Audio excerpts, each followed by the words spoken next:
Et frérot, je vais vous expliquer clairement pourquoi Barcola ne va pas quitter le Paris Saint-Germain. Tout d'abord, Liverpool, leur priorité, c'est Isaac. Isaac, il va aller, les gars. Il va aller à Liverpool. Il a un accord avec le club. Ils attendent juste que Newcastle trouve un attaquant. Sesko, il est parti à Manchester United. Ça devrait être Jackson, si tout se passe bien. Déjà, premièrement. Deuxièmement, Barcola a changé d'agent très récemment. Maintenant, il est représenté par Moussa Sissoko qui a Dembélé et Désiré Doué. Du coup, les gars, vous connaissez déjà, ça va être revalorisation salariale au vu de la saison de Barcola. 3. Le fait qu'il soit pas dans le top 30 du Ballon d'Or ne veut pas dire qu'il doit quitter le club pour être plus exposé. Aujourd'hui, Barcola n'a pas été dans les 30 parce que en demi-finale, il rate énormément des face-à-face contre Arsenal. En finale, il rate énormément. Malgré sa saison XXL, et normalement, il devait être dans les 30. Voilà, dans les matchs qui comptent, il n'a pas été présent. C'est pour ça qu'il faut qu'il travaille dessus. Et l'année prochaine, il va être en pétard. Et les gars, il faut le dire, à 1 an de la Coupe du Monde, il n'a aucun intérêt d'aller à Liverpool. Une équipe que le Paris Saint-Germain a éliminée en huitième de finale. Tu es dans la meilleure équipe du monde, la meilleure équipe européenne actuellement. Oui, il y a Kvaratskhelia, mais on n'est pas à l'abri de blessures. On n'est pas à l'abri de méformes. Les gars, il n'a aucun intérêt de partir du Paris Saint-Germain. Tout simplement. Et je vous dis, les gars, il a fini à 42 AG, alors qu'il a eu un moment où il était un peu moins bien. Barcola Prime, c'est la saison prochaine. 2025-2026, il va être en mode méchant. Et il y a aussi une petite parenthèse. Barcola, ça se voit qu'il avait une petite. Parce qu'il faisait toujours célébration, poignée, etc. Au long de la saison, là, cette célébration, il l'a arrêtée. C'est-à-dire, je pense qu'il était plus avec sa petite aussi. Peut-être ça a joué aussi avec sa méforme. Du coup, tu connais, on observe tout, on regarde tout. Les gars, Barcola la saison prochaine, ça va être du grand n'importe quoi. Soyez prêts et ne soyez pas inquiets. C'est normal que les autres équipes se renseignent sur nos joueurs. Parce que les gars, on est la meilleure équipe européenne, tout simplement. Du coup, faut pas avoir chaud pour ça. Enfin, les gars, enfin le PSG avance sur ce mercato, les gars. Enfin, Zabarni débarque à Paris. On a eu le Here We Go de Fabrizio Romano. 67 millions bonus compris. Ça a duré. Mais ça a duré, ce dossier-là. Et bon, il arrive enfin. Ça va. On va dire qu'il a juste loupé le premier jour d'entraînement, les 2 premiers jours du coup de la part du PSG. On va voir à quelle vitesse aussi il débarque à Paris. Va pas falloir qu'il traîne parce que mine de rien, t'es à 6 jours seulement de ton premier match officiel, ce qui montre encore le manque total de préparation de cette équipe parisienne. Je pense que ça va vraiment pas être joli à voir face à Tottenham. Mais voilà, ça va faire du bien. D'ailleurs, Zabarni potentiellement même titulaire face à Tottenham parce que Marquinhos, Pacho, pas de prépa, à voir aussi dans quel état physique ils reviennent parce que t'as eu très très peu de vacances, donc potentiellement un petit peu de fatigue aussi qui va avec. Mais enfin ça avance. Maintenant on attendra l'arrivée de Lucas Chevalier au PSG, parce que pareil, on nous a annoncé hier qu'a priori c'était bouclé pour du 55. On va attendre, voilà. On attend de les voir enfin débarquer, parce que c'est pareil à l'instant T. Le PSG, en tant que gardien de but, doit compter sur Donnarumma, qui aujourd'hui, et on nous explique qu'il a déjà annoncé à ses coéquipiers son potentiel départ vers une équipe de Manchester, et notamment Manchester United qui est plutôt chaud sur le dossier, ou alors derrière tu comptes sur du Safonov ou du Arnaud Tenas, qui sont quand même pas l'assurance tout risque. Déjà que le PSG n'aura aucune prépa face à une équipe de Tottenham qui, ça fait déjà 1 mois et demi, ils sont prêts, ils ont fait 6 matchs amicaux. Au moins avoir ton gardien de but, avoir un défenseur qui pour le coup effectivement auront un peu plus de cannes, ça peut ne pas manger de pain, les gars. On attendra tout ça, mais c'est la première bonne nouvelle en tout cas au PSG sur ce mercato qui avance enfin, les gars. Alors qu'il était très discret sur ce début de marché des transferts, le champion d'Europe s'active enfin. Le Paris Saint-Germain vient en 2 jours d'avoir le Here We Go pour Lucas Chevalier et maintenant pour le défenseur de Bournemouth, Ilyas Zabarni. Transfert aux alentours des 70 millions d'euros. Évidemment, les prix sont chers, les gars. De toute façon, tous les prix qu'on voit dans le mercato sont chers. Ça n'empêche que pour moi, c'est une excellente recrue. Ilyas Zabarni, vraiment un défenseur très dur sur l'homme et qui, je pense, se complétera parfaitement avec un William Pacho. Alors, le seul truc qui nous fait un peu de la peine là-dedans, c'est quid de Marquinhos. Parce qu'évidemment, on peut se poser des questions sur le capitaine emblématique du Paris Saint-Germain. Parce que quand tu vois Pacho, il est clairement imbougeable. Et Zabarni qui arrive pour un montant comme celui-ci, on se dit très clairement qu'il va pas venir pour cirer le banc. Et donc tu te dis, qu'est-ce qui va se passer avec Marquinhos? C'est ça qui fait un peu de peine. Moi, dans tous les cas, je faisais partie des gens qui disaient que Marquinhos, pour ma part, devait quitter le club là maintenant en patron. Très clairement, s'il partait après toutes ces années de galère et en partant, en ayant remporté la Ligue des Champions, il part vraiment en tant que légende. Maintenant, c'est vrai qu'au vu de son niveau, pardon, allez, je m'étouffe quand je parle du départ de Marquinhos, tellement ça me ferait de la peine, mais c'est vrai qu'il a encore le niveau. Mais très clairement, voilà, il serait parti en légende et derrière, tu passes à autre chose parce que je vois mal Marquinhos rester et être sur le banc après avoir joué toutes ces années en tant que titulaire.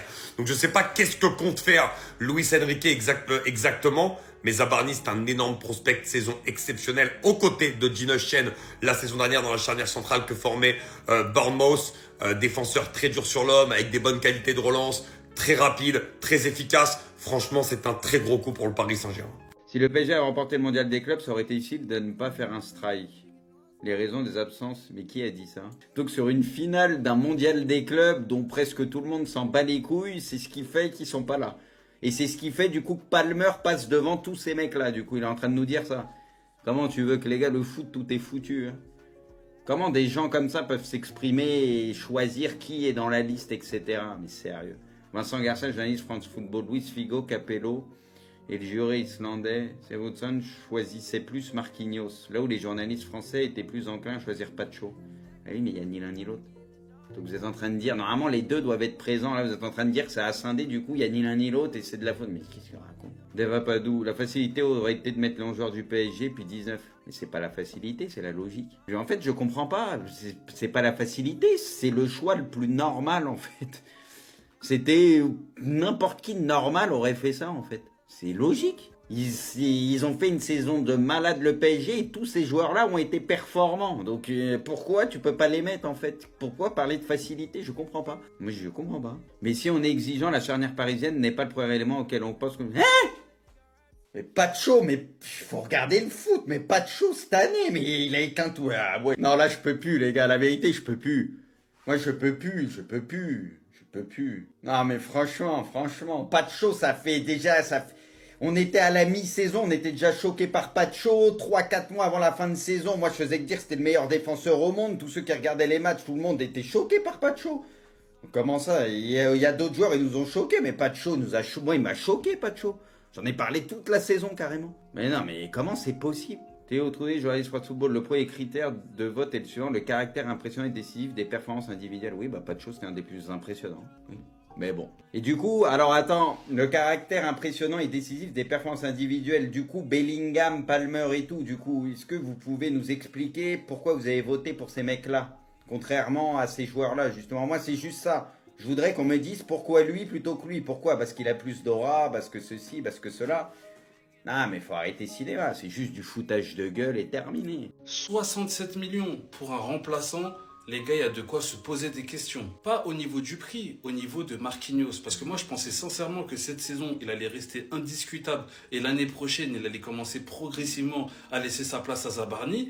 Mais quand on voit comment Luis Enrique, il fait partir Donnarumma pour faire venir Chevalier, est-ce qu'il n'est pas capable aussi de faire sortir Marquinhos dès cette saison pour installer tout de suite Zabarni? Si c'est vraiment le cas, voilà le 11 du Paris Saint-Germain l'année prochaine, en incluant Zabarni à côté de Pacho et Chevalier à la place de Donnarumma. Mon avis, c'est que Marquinhos, il doit rester indiscutable cette saison. Bien sûr, il y aura des rotations avec Zabarni, mais l'année prochaine, on pourra commencer à mettre Marquinhos sur le banc. Marquinhos va progressivement laisser sa place, comme je l'ai toujours pensé. Mais en fait, Luis Enrique, là, il me fait douter. On sent vraiment que Luis Enrique, il est en train de construire une équipe avec les joueurs qu'il a choisis et il est en train de faire sortir doucement tous les joueurs qu'il n'a pas choisis, tous les joueurs dont il n'a plus besoin. Donc en fait, on se demande vraiment s'il est capable de mettre Zabarni titulaire dès cette saison. Quand on vous dit d'attendre et de patienter et que tout va se faire, il faut attendre. Ensuite, n'hésitez pas à vous abonner, surtout si vous voulez de l'actu foot et du PSG. Zabarni au PSG, c'est quasiment officiel, il arrive pour 66 millions d'euros, bonus compris. Ces chiens de Bournemouth, à un moment, ils voulaient 80 millions. On vous dit laissez Campos et Nasser négocier, laissez-les négocier. C'est fini la direction sportive du PSG qui vient et qui pose le montant qu'ils veulent, voire plus. Donc maintenant, on a signé Zabarni, on a signé Chevalier. Akliouche, c'est à ton tour qu'on va attaquer. Les 70 millions de Monaco, ils peuvent rêver. On va te prendre à 40, 50 millions max. Les frérots, Ilian Zabarni au Paris Saint-Germain, here we go. Enfin les refs. 2 mois de négociation avec Bournemouth, c'était long, mais au final, on a gain de cause. 67 millions bonus inclus apparemment. Il demandait 70 millions sans bonus. C'est-à-dire qu'on a bien travaillé, on a gardé des euros en poche. Là, on a 2 joueurs de qualité qui ont fait des prépas avec leur équipe, Chevalier et Zabarni, en 2 jours. On a 9 joueurs dans les 30 du Ballon d'Or. Le Paris Saint-Germain est prêt pour la saison 2025-2026. Certes, on ne va pas être prêt à 100%. Tous nos joueurs ne seront pas prêts à 100% dès le début. Le championnat, on sait qu'il commence dans 1 semaine, les frérots. Le championnat contre Nantes, là, c'est samedi prochain, si je ne me trompe pas. Du coup, là, ça va s'enchaîner très rapidement. On va avoir du football et on va être vraiment content. En tout cas, je suis vraiment content de l'avoir au Paris Saint-Germain. Vous allez voir ses qualités. Franchement, Zabarni, Pacho, ça mérite d'être vu. Les gars, ça mérite d'être vu. Même Beraldo, Zabarni, Beraldo, ça va être aussi pas mal. Et là, place au 3e recrue. Quel joueur ça sera la 3e recrue, les frérots? Dites en commentaire qui vous voyez en 3e recrue du Paris Saint-Germain. Parce que peut-être il y en aura un 3e et un 4e. On connaît Luis Campos et les Kinder Surprise. Quel sera le Kinder Surprise du Paris Saint-Germain cette année, les frérots? Dites-moi en commentaire. Vous manquez de respect à Donnarumma, c'est dingue. Donc Donnarumma, c'est un faible gardien. Moi, j'estime que Chevalier est meilleur que Donnarumma. Mais vous avez le droit de le penser. Sur quoi se basent les gens qui disent que Chevalier est plus fort que Donnarumma? Encore une fois, bienvenue à Chevalier. Il va progresser au Paris Saint-Germain. J'espère qu'à l'avenir, il sera 10 fois plus fort que Donnarumma. Mais à l'heure actuelle, comment on peut dire que Chevalier est plus fort que Donnarumma? Les gens oublient trop que Donnarumma a fait gagner l'Euro 2021 à l'Italie en étant élu meilleur joueur du tournoi. Il a déjà gagné le trophée de meilleur gardien de l'année en 2021. Donc cette année, il peut remporter son 2e trophée de meilleur gardien de l'année. Et cette saison en Ligue des Champions, avec les arrêts décisifs qu'il a fait, on peut clairement dire qu'il nous a fait gagner la Ligue des Champions, mais ça continue à lui manquer de respect. Lucas Chevalier, c'est un jeune gardien qui a énormément de qualité. C'est un joyau qu'on va peaufiner au Paris Saint-Germain, qu'on va aider à progresser. Mais on va pas se mentir, Lucas Chevalier, il a encore énormément de choses à prouver. Oui, l'année dernière, il a fait une bonne phase de poule avec Lille, il a prouvé que c'était un grand gardien, mais il n'a pas encore connu les quarts de finale de Ligue des Champions, les demi-finales, une finale. Donc je ne sais pas sur quoi les gens se basent pour dire qu'il est plus fort que Donnarumma. Mais les Barcelonais passent à autre chose. Tous les jours, il y a un joueur ou un dirigeant du Barça qui parle du Paris Saint-Germain. Aujourd'hui, c'est Pedri qui nous dit que le PSG et Barça en finale de Ligue des Champions, ça aurait été une finale très serrée. L'équipe qui aurait eu la possession du ballon aurait dominé l'autre. La question que je me pose, c'est est-ce que le 31 mai, sa télé était allumée?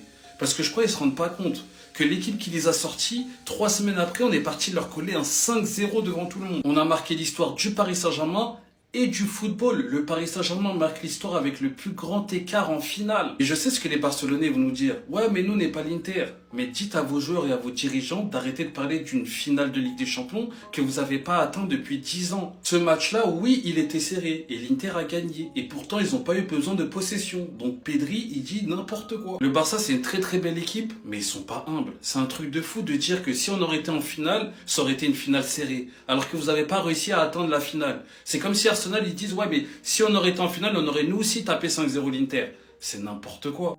Je sais pas si vous la sentez arriver celle-là, les gars, mais honnêtement, ça sent mauvais pour Dembélé et ça sent très bon pour Lamine Yamal. C'est ce que je pense. Déjà, commençons par hier. Quand les 30 nominés ont été révélés, tu as Théo Troude, journaliste fan football sur le Ballon d'Or 2025. Le premier critère de vote est le suivant: le caractère impressionnant et décisif des performances individuelles. Et honnêtement, sans faire les hypocrites, cette saison-là, quel joueur individuellement vous a le plus impressionné? Qui? C'est Ousmane Dembélé? Non. C'est Rafinha? Non. Il peut être dedans, mais non. C'est qui? C'est Mohamed Salah? Non. C'est Vitinha? Non. C'est Hakimi? Non. C'est Lamine Yamal? Oui. Et ce matin, on apprend ça. Rien n'est fait pour Ousmane Dembélé au Ballon d'Or. Le Parisien risque une dispersion des votes à l'intérieur de son club où 2 ou 3 de ses coéquipiers vont aussi faire des voix. Moi, je vous dis, les gars, ça sent mauvais pour lui. Je ne dis pas qu'il ne va pas l'avoir ou qu'il va l'avoir. Mais voilà, toutes ces déclarations-là qui sortent là depuis hier, là, ça ne sent pas mauvais du tout.